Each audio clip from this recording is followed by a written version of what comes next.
hedge fund and equity guy, who another big supporter and advisor of Donald Trump, and his role in all of this. Well, you know, Steve Mnuchin, we've been talking about Steve Mnuchin, the Treasury Secretary, and how he bought this bank, IndyMac, but he was just the head of a group that bought this bank. So Paulson... He didn't have the real money. He had some money, but not the big money. I mean, he lives in a 6,000 square foot apartment on Park Avenue and has another house in Bel Air and another one in Scotland, but that's not the real money, right?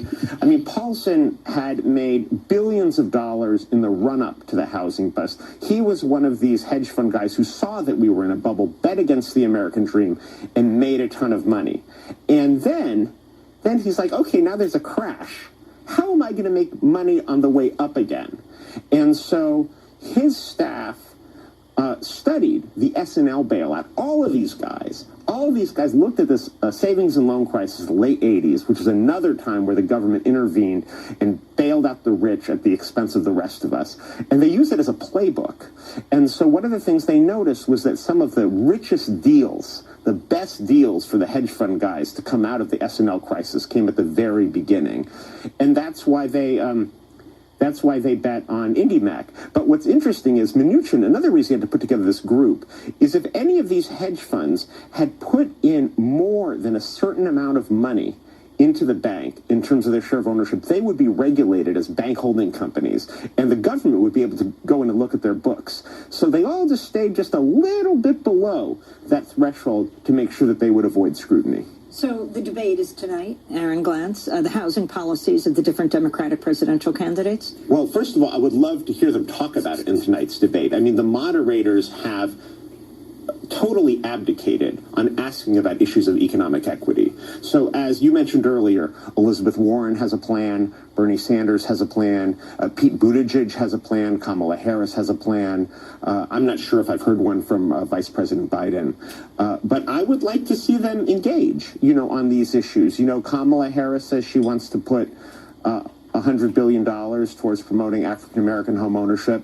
The black home ownership rate in this country is below the level that it was at when segregation and discrimination was legal.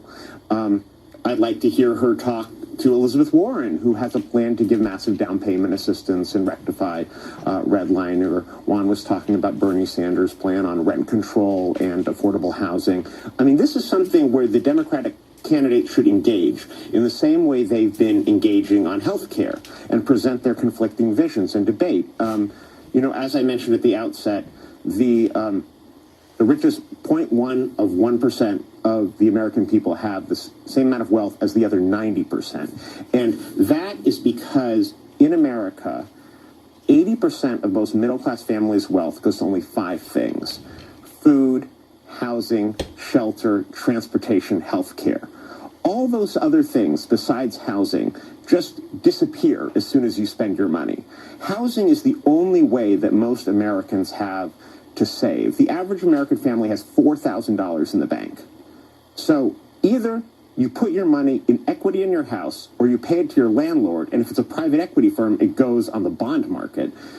Or you have a little bit for yourself. And I'd like to see the candidates engage on this question.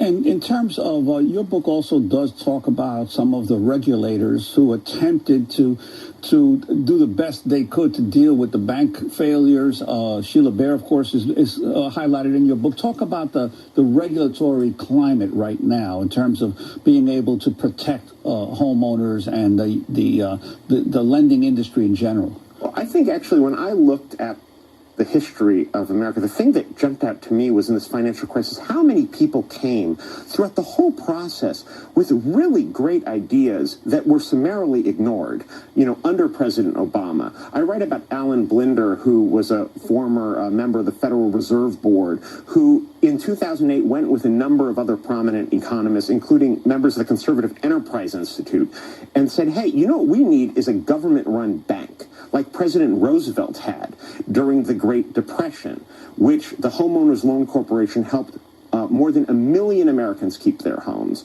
It refinanced 1 out of every 5 mortgages in urban America. It invented the long-term fixed-rate mortgage. And guess what? It made money for the taxpayers because the American people paid their loans back. After World War II, we had the GI Bill. It helped 4 million Americans buy homes. It basically broke even because the GIs paid their loans back.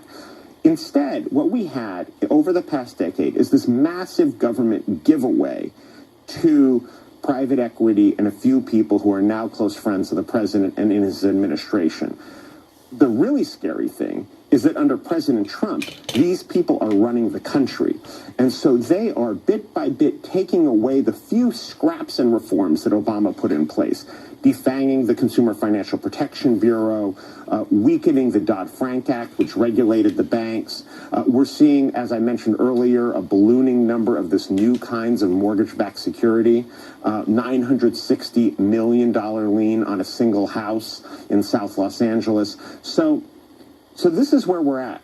You know, the people who looted us during the Obama years are now running the country, and that's why the book is called Homewreckers. We've got just 30 seconds. What shocked you most? I think the thing that shocked me most was how many of these good ideas were proposed and how much they were ignored over more than 10 years, and that there really is no reason that we have to be in the situation we are now. Well, I want to thank you so much, Aaron, for being with us. We're going to do part 2, and we'll put it online at democracynow.org. Aaron Glantz, senior reporter at Reveal from the Center for Investigative Reporting, his new book, Homewreckers, How a Gang of Wall Street Kingpins, Hedge Fund Magnates, Crooked Banks, and Vulture Capitalists Suckered Millions out of their homes and demolished the American dream. That does it for our show. Happy birthday, Juan Gonzalez. Happy birthday. Thank you, Amy. We're getting old, aren't we, Amy?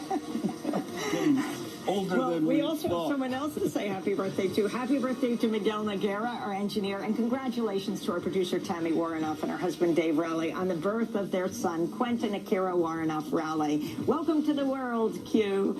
And that does it for our show. Go to our website at democracynow.org for all of our podcasts. I'm Amy Goodman with Juan Gonzalez, the birthday boy. Thanks so much for joining us. Make a wish, Juan.